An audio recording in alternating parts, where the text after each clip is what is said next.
Masuknya pedagang asal Bugis berbarengan dengan berkembangnya kerajaan Bone di bawah pimpinan Arung Palaka yang menaklukkan kerajaan kecil di daerah dataran Bugis. Maka pada pertengahan abad ke-17, 1675, pasukan Arung Palaka juga menginvasi Tondok Lepongan Bulan dan terus menduduki daerah bagian selatan. Kedatangan invasi Bone ini dikenal dengan Kasayana tu Bone.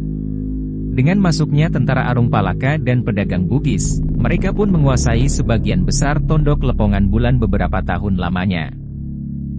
Putusnya hubungan dengan pedagang asal Jawa sekitar awal abad ke-16 akibat adanya persaingan yang keras, maka pedagang Bugis pun leluasa memasuki daerah Toraja, terutama pedagang dari Bone, Sidenreng dan Luwu. Para bangsawan Toraja yang banyak menyimpan biji emas yang ditukar dengan porselen, tenunan halus dan bentuk perhiasan emas oleh pedagang asal Jawa menjadi daya tarik yang menggiurkan. Berkuasanya invasi Bugis ini mengakibatkan terjadi transformasi budaya, yaitu beberapa sendi budaya Bugis yang diterapkan dalam masyarakat Toraja antara lain permainan judi dengan menggunakan dadu dan kartu, buyang.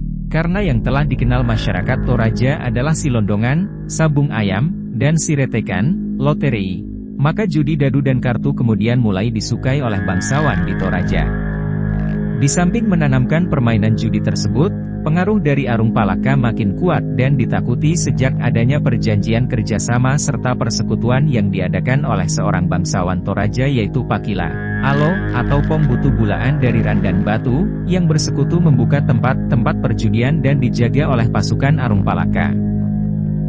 Meluasnya daerah yang dikuasai oleh pasukan Arung Palaka dan Pakila, Alo yang terus mengadakan arena perjudian, mulai terjadi kekacauan, pencurian dan penekanan terhadap bangsawan yang tidak suka dengan judi.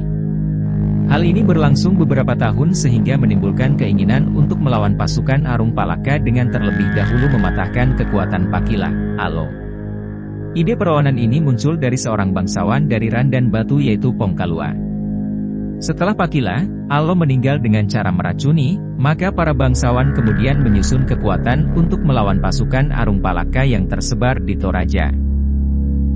Persekutuan ini dikenal dengan nama Topadatindo, Tomisa, Pangimpi, Persatuan yang seias kata, dan satu cita-cita, dengan semboyan, Misa, Kada Dipotuo, Pantan Kada Dipomate, bersatu kita teguh, bercerai kita runtuh, dan perlawanan ini disebut, Untulak Buntuna Bone, Ulangda, Tu Sendana Bonga, menentang pengaruh dan kekuasaan Bone.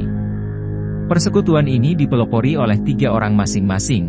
1. Siambe, Pongkalua, dari Randan Batu. 2. Siambe, Pongsonggo dari Limbu, Sarira. Dan 3. Tomina Aene, Sandakada dari Limbu sebagai juru penerangan. Berkat dukungan dan persatuan dari bangsawan Toraja maka mereka berhasil menaklukkan dan menghalau pasukan Arung Palaka pada tahun 1680, setelah mengadakan perlawanan beberapa lama sampai ke daerah Bambapuang.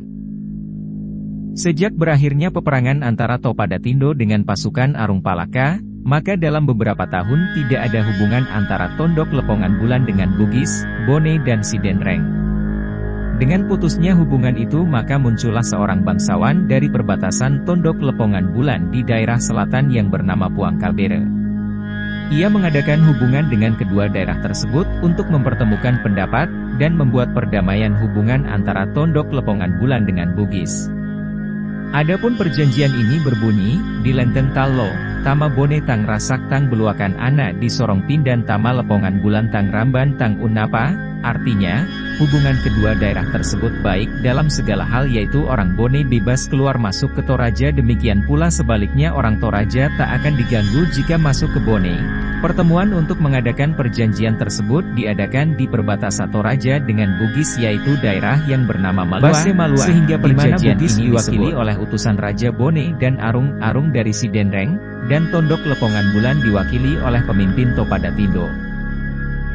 Sejak hubungan kedua daerah pulih kembali pada awal abad ke-18, pedagang Bugis pun kembali masuk ke Toraja dan bangsawan Tondok Lepongan Bulan banyak belajar pada raja di Bugis tentang hukum pemerintahan dan ilmu perang. Mereka saling bertukar benda pusaka sebagai rasa persaudaraan antara mereka. Bangsawan dari Tondok Lepongan Bulan juga mengirimkan anak-anak mereka untuk belajar mempergunakan senjata api yang telah ada di Bugis, dan ini berlangsung sampai pertengahan abad ke-19. Pada saat senjata api banyak dimiliki oleh bangsawan Tondok Lepongan Bulan, maka mulailah terjadi perang saudara dan penjualan budak yang ditukar dengan senjata api. Perang terjadi di mana-mana di antara para bangsawan, dan membuat beberapa bangsawan Tondok Lepongan Bulan bersekutu dengan pemimpin Bugis sekaligus mengadakan penyewaan tentara dan alat persenjataan untuk melawan sesama bangsawan di Tondok Lepongan Bulan. Datangnya para ahli perang Bugis ke Tondok Lepongan Bulan atas undangan bangsawan Toraja dikenal dengan datangnya ande-ande guru di Toraja. Seorang panglima perang dari Bone yang sangat terkenal bernama Peta Punggawae, di samping seorang dari Sidenreng yang bernama Si Turu, yang sangat lama tinggal di Toraja dan oleh sekutunya diberi gelar Andi Guru.